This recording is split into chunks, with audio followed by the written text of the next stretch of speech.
On this episode of Coffee with a Googler, I'm chatting with Will French, who works on Google Developer Docs for Maps. He'll tell us all about it, and stay tuned for his superhero origin story.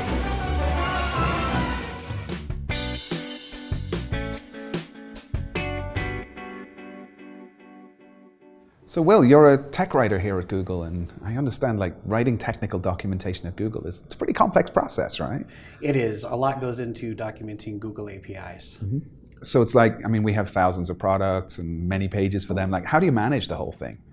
Well, we use the same source control systems as other Google products. So the same types of tools that engineers use, technical writers use to create and maintain technical documentation. Right. So if you're writing a doc, it's almost like writing source code that gets compiled in and. Yeah, it's very, very much so. In fact, we actually do even write some code as tech writers. You write code? That's oh, cool. Right, What's yeah. the last piece of code that you've worked on? Let's see. I did a sample to demonstrate some new API features. Okay. A lot of the time, tech writing samples won't actually be published. Sometimes they are, but most of the time we just use them to make sure everything works. Right, and really makes the docs authentic, right? If there's good samples in there. Yeah, it gives us an in to find problems with code and things like that. Now you work on the Google Maps platform, right? That's right, Maps and Places APIs. Okay, so like, what kind of stuff do you do with that? Well, I write and maintain documentation for the Maps iOS APIs. Okay. And I'm responsible for all of the Places APIs documentation. Okay. Wow, iOS APIs. So it's like, how is that to work with, like with Google Maps? That was a bit of a learning curve, but it's actually a lot of fun to work with. Now, even though like you and I have worked on geo stuff, and I do like geo outreach myself, and most of the team is like based like overseas and that kind of thing, but you're based here in Kirkland, and what's it like being a Googler in Kirkland? Oh, Kirkland is a wonderful facility. It's even got a bike trail running right through it, so as a cyclist, I really appreciate that. I hear you've had some fun adventures while you're biking. Could you tell us about some of them? Well, you're probably referring to the bat incident. The bat incident, yeah. Yes. So tell the viewers about that. So. Oh, well, a couple of years ago, I was cycling on the Burke-Gilman Trail in Seattle. Okay. And I had an encounter with a flying bat who was flying somewhere in the middle of the afternoon, so he probably shouldn't have been out. Maybe it was a blind bat. No, wait, they're all blind. Well, I collided with him, and okay. in the process of moving him out of the road, I was bitten. So you've been bitten by a bat? I have. So this sounds like a comic book superhero origin story? Sort of, except I'm still waiting for my superpowers to arrive. Have any of them, like, do you get sonar and that kind of stuff working? And well, I have an aversion to emergency rooms. So, ladies and gentlemen, we have Batman with us.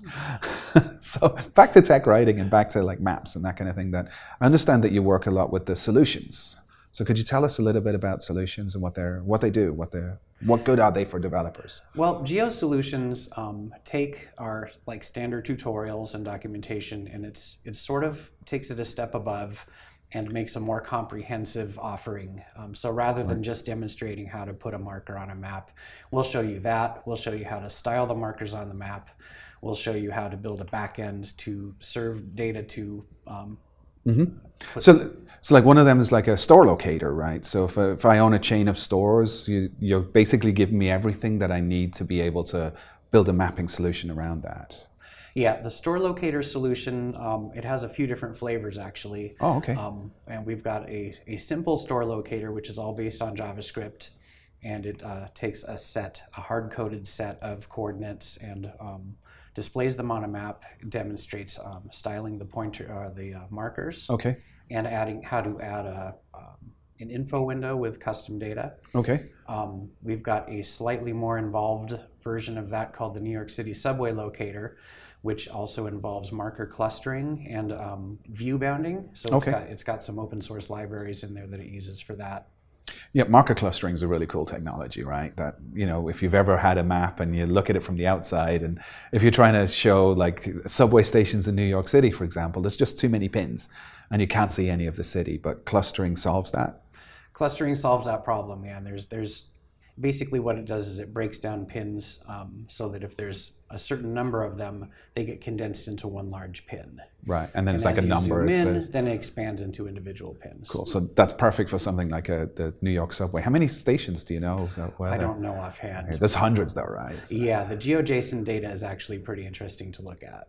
So is that how you drive it? So Geojson data gives you the locations of these pins, and then you cluster that? Yeah, for the purposes of that demo, the data was taken from the actual New York City subway organization. Okay. So that's available online, and it's in Geojson format. Okay. So with that, there's a lot of stuff that developers can do using Geojson. Nice. So, and then the code that's part of the solution is also showing you how to parse Geojson, right? That's right. Which is a useful tool in and of itself. Yes. So if I'm building something like, I don't own anything as big as a New York subway, but like if I'm building something like, I don't know, I have a chain of small bakeries or something along those lines, like the solution will guide me in how I can have my bakeries plotted, how those plots can be styled, pop-ups, that kind of thing.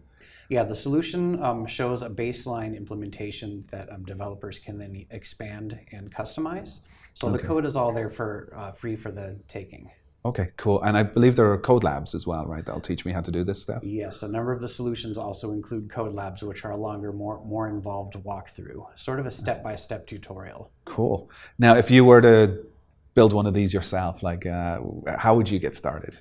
If I was going to create a new solution from scratch? No, I mean like if you had like a chain of bookstores or something like that you wanted to plot, how would you get started with the solution? Well, for these ones, I would simply go out to the GitHub repo and clone the repo for the solution that I want to use. Okay. So all of the code is available on GitHub for these. Nice, nice. I can go out and get it. I can run it. I can get an API key and deploy it myself. Okay. So if I want to build my own solution to find all the bats in Seattle that might bite me, where would I go to get started? Well, you would go to developers.google.com/maps/solutions. And we'll see all your hard work there. That's right. Cool. So thanks very much, Will. I've learned so much in this episode, and thanks everybody for watching this far. For the links to the solutions that we spoke about, and there are other solutions too, just take a look in the description below, and I'd love to see what kind of things you're going to build on Google Maps. Thank you very much. And thanks again, Will. Thank you. Watch out for the bats.